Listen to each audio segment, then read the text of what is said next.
Greetings, Earthlings. This is Earthling Unplugged, an edition of the Nonzero podcast, in which we talk about the latest issue of the Earthling, which is an edition of the Nonzero Newsletter. And I'm Robert Wright, and I'm joined by two other people who, like me, have jobs in the Nonzero media empire, somewhere in the Nonzero media empire. I don't even know where they are right now. It's such a vast empire. But why don't you, so that people will recognize the voices, why don't you say your names rather than me? Okay, I'm Andrew Day, and I'm staff writer at the Nonzero Newsletter. I like this new introduction. This is cool. And this is my voice. And that is Andrew's voice. And this is Connor's voice. Connor Echols, the managing editor of the Nonzero Newsletter, the Nonzero media empire, coming to you here. Connor, you were accused of having vocal fry. I was accused of having vocal fry. I don't know if I do. I don't know. I think that I have a bad habit. I think I have a bad habit of at the end of things doing like that. Well, that's like, what we call vocal fry, Connor. It's definitely vocal fry. That's kind of a long-winded way of saying you have vocal fry. Okay, I never noticed. I really never noticed. Let's tighten this thing up. I mean, I guess my principles of editing have still been lost on some staff members. All you had to do is say, "I have vocal fry." I never noticed it, and I want to say that comment really annoyed me, and it's a really good example of why political discourse doesn't work in this format of like freaking YouTube comments, because that's something you would never say to a person's face if you were just having like a dialogue with them about politics. So yeah, let's give like some sort of bad award to the commenter. We will hunt him down and make sure that he is brought to justice. Okay, so. A lot happening, some of which was covered in the Earthling. Certainly the Middle East conflict, major developments there. We'll also be talking about the possibly ill-advised tech war against China that Joe Biden launched. Well, that Trump launched and Biden ratcheted up. And some other stuff about AI, some striking public opinion findings, and so on. So I guess we're starting in the Middle East. Two big developments, right? Yeah, why don't you lay out a little bit? So you kind of led the path on the lead this week and in the broader argument. So why don't you kind of lay out a little bit what you think is this like difficult combination between these two major developments? Yeah, so the two major developments are, I guess, what people are most aware of at this point is that Israel finally managed to kill Yahya Sinwar, the leader of Hamas. He wasn't on October 7th. He wasn't nominally the leader of all of Hamas, but he was the leader of Hamas in Gaza. That was his brainchild. It's not clear that he even told his nominally higher ups in Hamas. Including Ismail Haniyeh, who Israel nonetheless assassinated. I mean, who knows? He might have known about October 7th. And that got a ton of, we've been waiting for this. I mean, I remember I had a podcast with Tom Friedman, like, I don't know, maybe at least 7 months ago, where I said, well, if they could kill Sinwar, that would be an excuse to say, declare victory and go home, right? And Tom said, well, yeah, there's also this guy, Mohammed Deif, the military commander in Gaza. Well, he was killed a couple months ago. So now everybody you've ever heard of in Hamas is dead. And then the other big development was that the U.S. is putting boots on the ground in Israel. The occasion is that they're locating this missile defense system in Israel called the THAAD, which specializes in hitting ballistic missiles. And right now, there's nothing in Israel that has that specialty. And the last Iranian strike featured a lot of those kinds of missiles. But you have to send personnel along with it. So finally, and I think this is a first ever, right, that there are American servicemen on the ground in Israel as part of their service. I mean, this is like a major threshold. And of course, concerns people who worry that the U.S. will be dragged into a regional war there.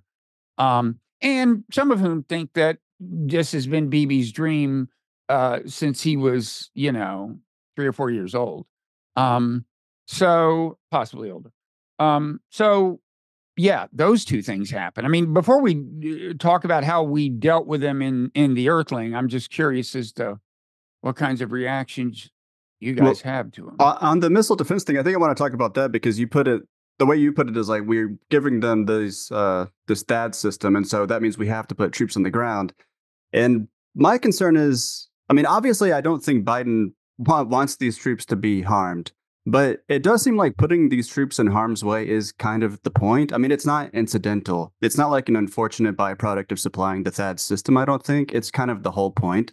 I'm speculating because otherwise you could just give Israel more interceptors. You know, they have air defense, missile defense systems, some of the world's greatest, you know, by reputation. But I think none of those are as high altitude as those. I don't think any of those focus on ballistic missiles the way these do. Yeah, that's it. That would be an argument against my speculation then. But my worry was that, you know, the purpose of giving the THAAD system to Israel is to give Israel a defense system that Iran is deterred from attacking, you know, precisely because Iran wants to avoid killing U.S. troops. And if that gamble doesn't pay off, you know, if Iran kills even accidentally, unintentionally, U.S. troops during a strike on Israel, because obviously air defense systems are perfectly legitimate military targets. If that happens, the push by Lindsey Graham and the other chicken hawks to go to war with Iran is going to be ferocious. I have something to say also about the Sinwar killing, of course, but what do you guys think? I'm right that this is the game Biden is playing?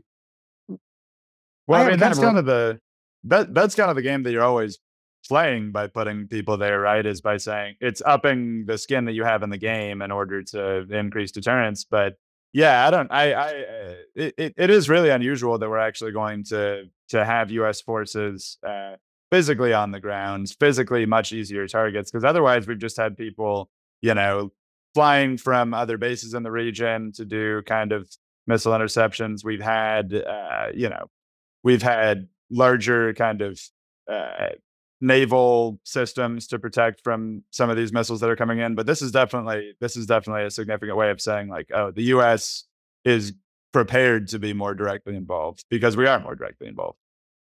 Yeah, and that may be the idea in a certain sense. I mean, I had this conversation at a conference I was at this week with one of these people. You know, it was an interesting conference with all kinds of people. This was one of these like national security establishment type people. He's in the electronics business. He's in like cyber and so on. And he's one of these people who says, last month when I was having lunch with the Riyadh station chief for MI6, is that the British agency, MI6? Yeah. And he said that and he meant it. He's the kind of guy who would be doing that. And I said to him, I mean, it seems to be obviously like reportedly what happened here. I mean, this is a slight, you have to, slightly between the lines of some reporting, but clearly the idea seems to have been that the U.S., Biden gave this system, placed this system in Israel, kind of in exchange for Israel agreeing that it won't strike Iranian oil or nuclear facilities, at least this time around. And, the first thing I thought is, well, yeah, this time around, but now, but it knows that if it strikes Iran hard, Iran will feel compelled to respond, and then it can strike again. And it hasn't made any guarantees about what it'll do then. Meanwhile, now we have American troops on the ground and this American system. So the U.S. will be more deeply involved in whatever transpires. And you might think that what eventually is going to transpire is Israel attacking nuclear facilities.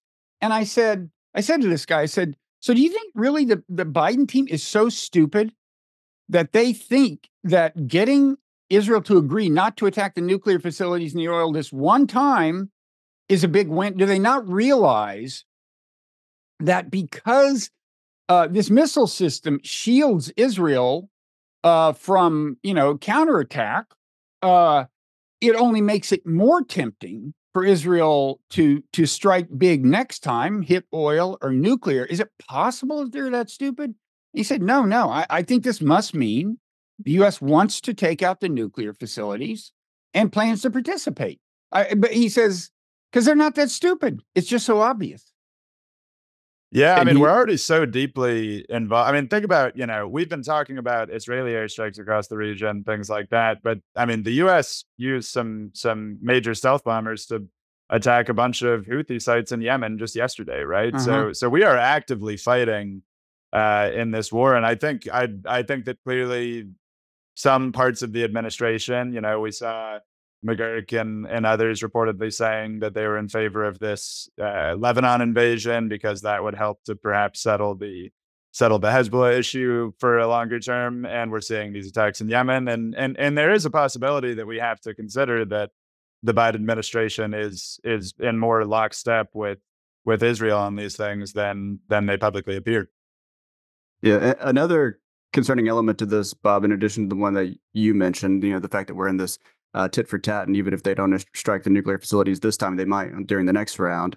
But another concerning element is that Israel doesn't have much incentive to prevent these U.S. troops from being attacked, right? So I don't think Iran wants to attack them. And Not exactly.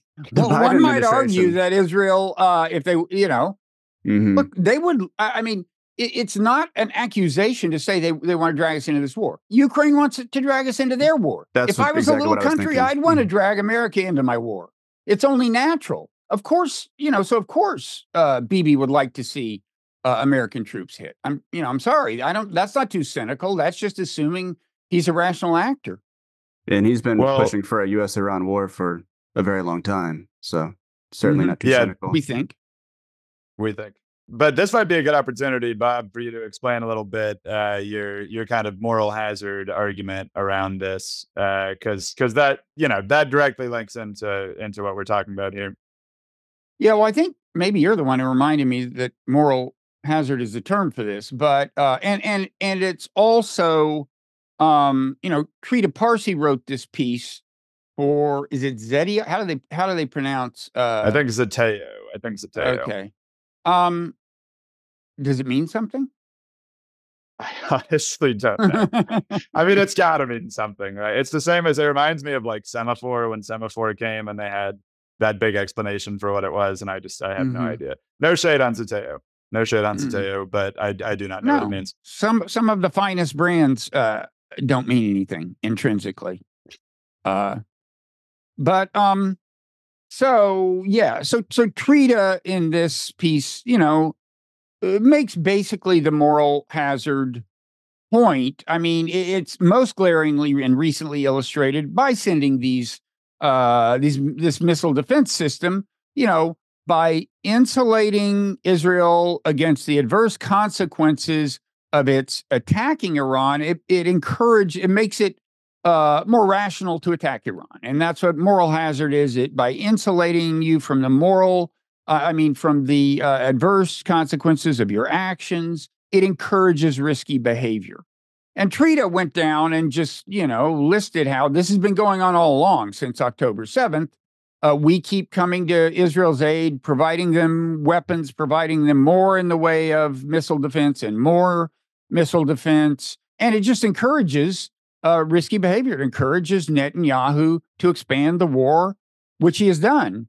And of course, I mean, look, there are a number of people who will say, well, it's worked out well. I mean, Hezbollah is crippled, Sinwar is dead, and so on. It's not my view that it's worked out well, but it's not my view that it's worked out well even from the point of view of Israel's long-term national security. But, that's a view. And so anyway, that's Trita's argument. And we were talking about, doing a kind of thing on that before the Sinwar killing, and we wound up integrating the two developments into a single piece at the top of the newsletter. Can we drill down on something you just said, actually, Bob? Because I kind of want to play devil's advocate a bit. You just mentioned that some people say this is working out well for Israel because they've crippled Hezbollah, crippled Hamas. So playing devil's advocate, I mean, basically at every stage of the Gaza war, we've been saying that Israel should look for a chance to wind things down militarily and pursue a political diplomatic solution. Obviously, Israel hasn't done that. And instead, let's be honest. I mean, they're basically kicking ass. I think that's how it looks to most people, especially in recent months. I mean, taking out leaders of Hezbollah and Hamas, and then taking out, the people who replaced those leaders, of course, they've also killed a lot of civilians in the process, but I'm playing devil's advocate, so I'm not emphasizing that.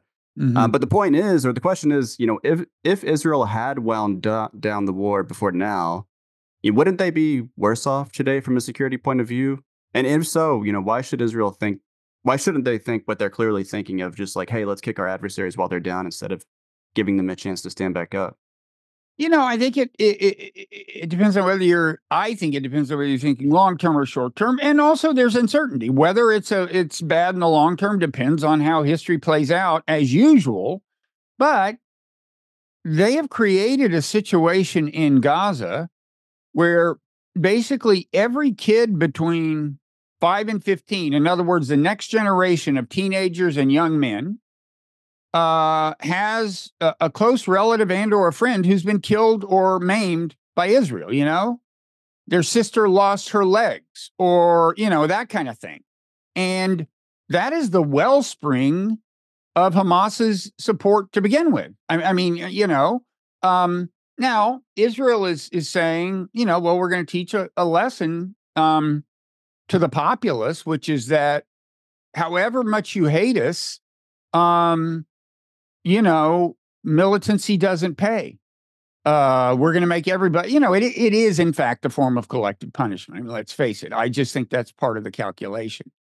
And, Tom Friedman said that about an earlier Israel, I think it was the last big Israel-Lebanese war. I just think as long as you keep generating hatred, this goes on forever. There's this thing called the National Center for Counterterrorism or something. It's like a government think tank.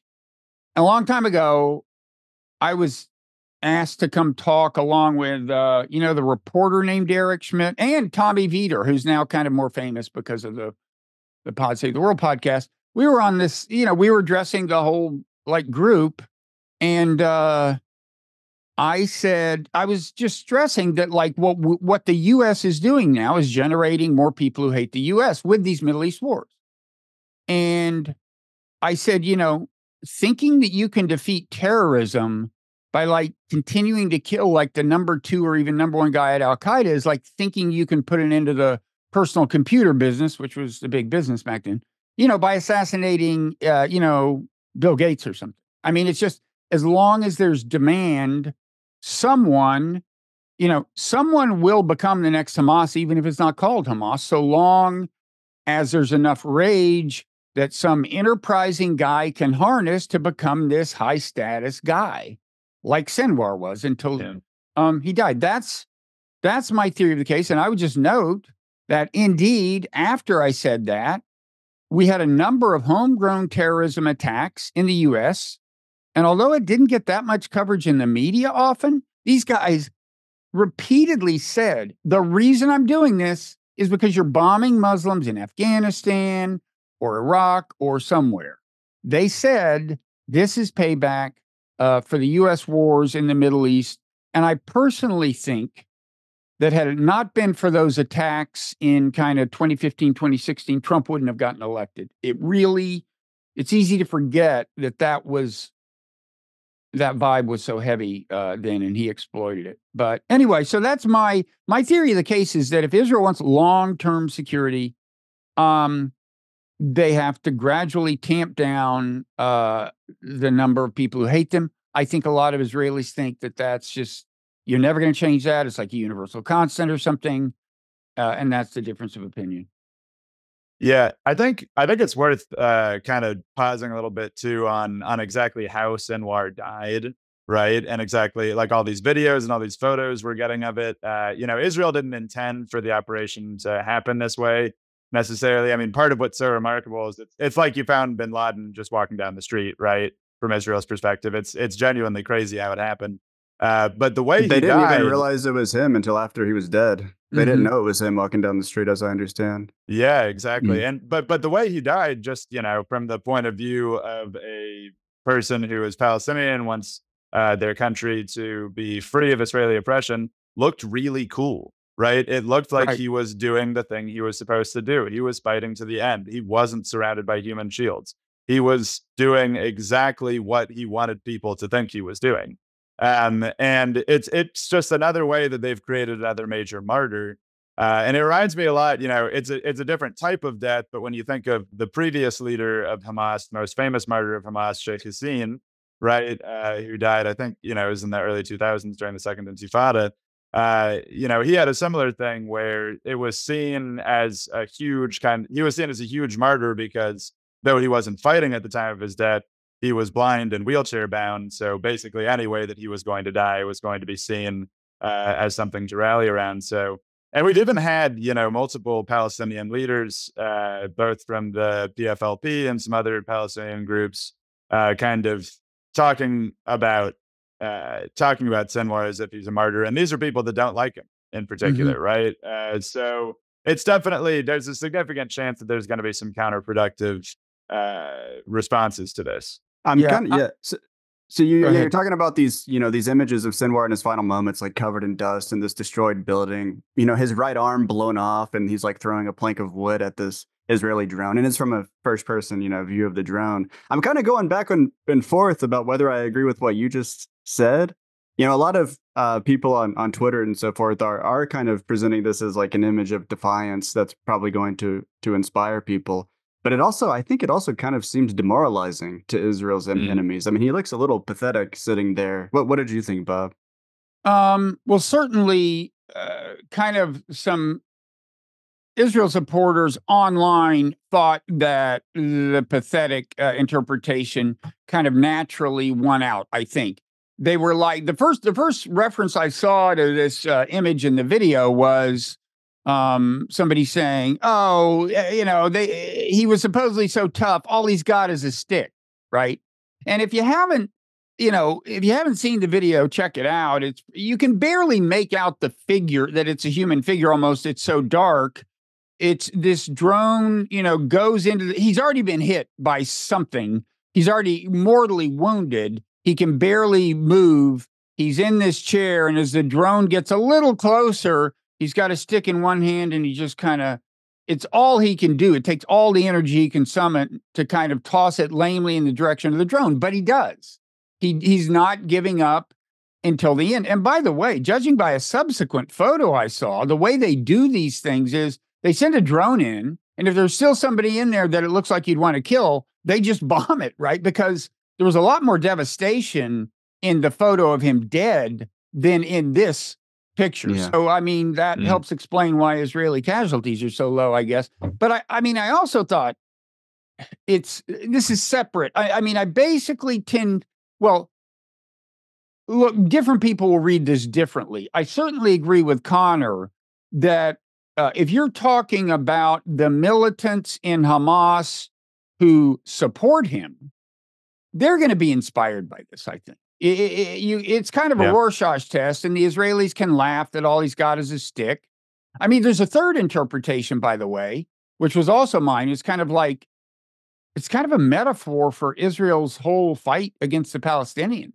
This hugely wealthy and technologically sophisticated country against, these people who, have very little technology or wealth and are deprived of the chance to get more of it, right? And, you send a drone in, oh, there he is, let's bomb him, So I think there's a third audience out there that may just think, Jesus, it's like, when are you guys going to feel secure? These are the guys you're afraid of? I mean, Israel has a position of clear military dominance. Anyway. Well, I think that metaphor you just mentioned kind of contributes to why some people find it inspiring. Right. It's like he's taking on the machine or something, and fighting till the end, even though he only has a stick in his hand. So I could totally see that. I mean, I didn't necessarily think that this was going to be read as demoralizing when Israel and Israeli media and Israeli government were kind of presenting this video, clearly thinking it made Sinwar look bad. I also thought that was kind of weird. But then when I saw this reaction of people who thought it was a very inspiring seeming video, I didn't really see it that way either. Maybe I'm in this third position that you mentioned, Bob. Yeah, the first thing I thought when Israel released it was, wow, they did that fast. And I'm not sure they thought it through. I mean, So anyway, we'll see. But he's dead. Israel is saying that he had a lot of money on him to suggest that he was actually trying to escape, which is totally plausible. I mean, that would be the next move because, he's obviously, if he sits around there long enough in Gaza, he is going to get killed. Yeah. Mm-hmm. Yeah, one thing that we don't get into in the piece, in part because this is all just so moving and we don't really have good information, is who will succeed Sinwar as the next leader of Hamas. And I think that, as we're thinking going forward now, I am wondering how Hamas is going to kind of spin this whole situation. Because I saw that they were initially, thinking of not publicly naming who the next leader is, maybe to avoid this type of thing. But if you're a movement that's been so personalized for so long, then not having a public leader would have a pretty big impact, one would think. So I don't know. This is we're entering very uncharted territory. You'd think that they would have worked out a line of succession, given that everyone knew that Sinwar was the most wanted man. Isn't his brother the most likely successor? And there's also this guy in Qatar.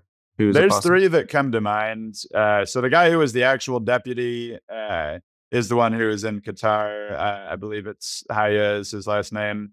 And he's the one who's been doing a lot of the negotiating with the West. So he would be maybe on the lighter side. Khaled Meshal is also a very experienced former Politburo leader who's also based in Qatar and would be a major candidate. And then, like you said, his brother Mohammed Sinwar, would be the harder line, I guess, candidate. I understand him to be based in Gaza and to be someone who shares most opinions with his brother. Yeah. So, one thing we explored in the piece is whether the death of Sinwar could be an opportunity for the U.S. to push Israel toward tamping down the conflict. You've heard a lot of this in the sense of, well, maybe they could bring the Gaza war to the end, but I was thinking bigger right away. I mean, I tweeted something to the effect of like, it would, I said it would be in Israel's long-term interest, which I believe, to just declare victory on all fronts and not even retaliate against Iran. It's Israel's turn in this tit for tat. And to do a ceasefire with Hezbollah and to do something with Hamas that gets the hostages returned and ends the hostilities there. And then I found Matt Duss wrote kind of a version of that argument from the New York Times. So we talk about that in the piece in the Earthling. It's a good piece. We in the Earthling are not wildly optimistic about this actually happening. But it actually could. If the U.S. actually used the leverage it has by virtue of being arms supplier, I think. The question is whether it changes the Biden administration's approach, right? Not whether the Netanyahu government responds this way. If the Netanyahu government had, clearly been looking for an opportunity to end this war, then maybe you could expect that they'll now wind things down militarily. Yeah. And there would be advantages of doing so, I agree. But obviously, the Israeli government hasn't given the impression this past year of looking for an opportunity to wind things down and transition to the so-called day after. I mean, Netanyahu's done at least as much as Sinwar to forestall a ceasefire and to kind of sabotage the talks, arguably at least. I think that they're gonna press the advantage. They weren't just trying to kill Sinwar. They say they want to eradicate Hamas, and they're clearly in this mindset of taking on the entire axis of resistance, including the octopus head and Tehran. But here's the thing. I mean, Israel used to say, or people used to say, that its strategy was to every once in a while mow the lawn. Mm-hmm. That was a term for every once in a while I'd have a war with Hezbollah and destroy most of their weapons or whatever, and then that would get it another. I mean, it had been 16 years since the last Hezbollah war. And Hezbollah still didn't start this one. They were reluctantly drawn in by the Hamas initiative. So, that worked, fairly well. And, you could, if Bibi could just stop and reflect and go, wow, this is the most successful lawn mowing in the history of lawns. This is we've destroyed 2/3 of Hezbollah's missiles. We've wiped out their leadership. Iran clearly doesn't want conflict. And Hamas is decimated. And so, I mean, you've got many, many years, it seems to me, of security.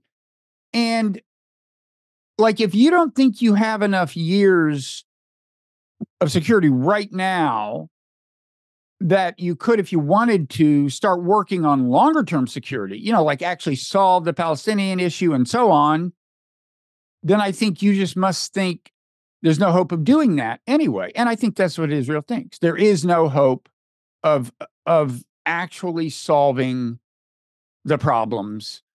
And so I don't think they're thinking of this as just lawn, but they're thinking, I think they're thinking regime change in Iran, maybe, and various things. But they're not thinking about solving the underlying issues. Yeah, I mean, it just seems like a classic case of trying to have a military solution to political problems, right? And Israel, clearly has many more cards to play militarily than it has to play politically, right? Its political decision making, like for the broader region, is secondary to the U.S. vision at any given time, because they rely so heavily on the U.S. So, like, even if the U.S. is going to lend support for these after-war initiatives, it's going to be in the form of the U.S. and Saudi Arabia doing this, deal, a potential mutual defense treaty, and then that allows normalization with Israel, and then that kind of shapes Israel's sort of diplomatic approach to the region because it's got such bad relations with every country. So I think that they just see a huge opportunity militarily, and it's going to be hard to dissuade them from going further here. Connor, I have a question for you. This was a free preview of Earthling Unplugged. To unlock the rest of this conversation and other exclusive audio content, become an NZN member at nonzero.substack.com.